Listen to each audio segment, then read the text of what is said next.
Hello guys. In previous lecture we have discussed about why do we need branches.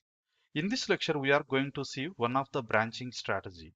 In this method we are having development system and we have a test branch, quality and production branches. At the same time we have test server, QA and production systems.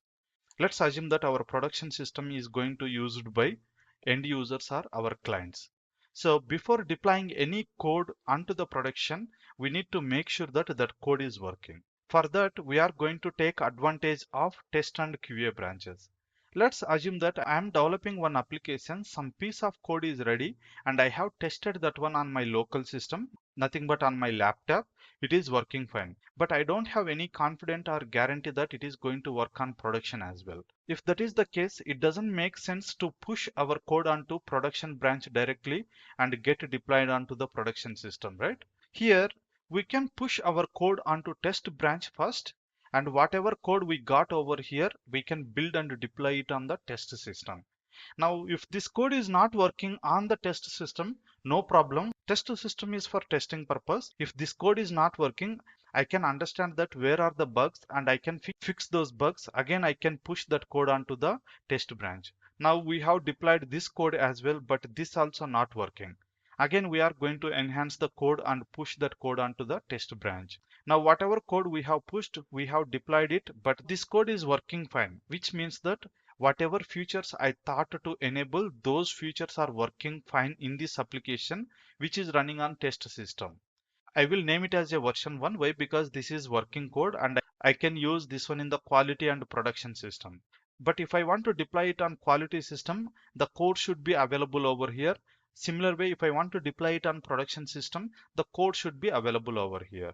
Now I can pull this code onto the QA branch, and from here I'm going to deploy it on the QA system. This is just to make sure that this version code is working fine once again. So even if it is working fine on QA system, then we move on to the production system.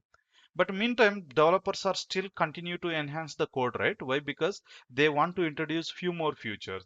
So they have done one more update to the code, but this code is not working. One more update and this code also not working.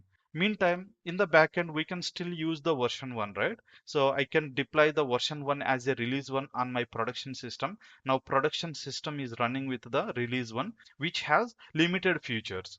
Developers are still continue to enhance the code to come up with the new features. Whenever they find that all new features are introduced and working fine, they will name it as a new version. Now they have named it as a V2 and they still continue to work to release the new features. Okay, so now V2 and V3 is there, but our QA and production systems are still at V1.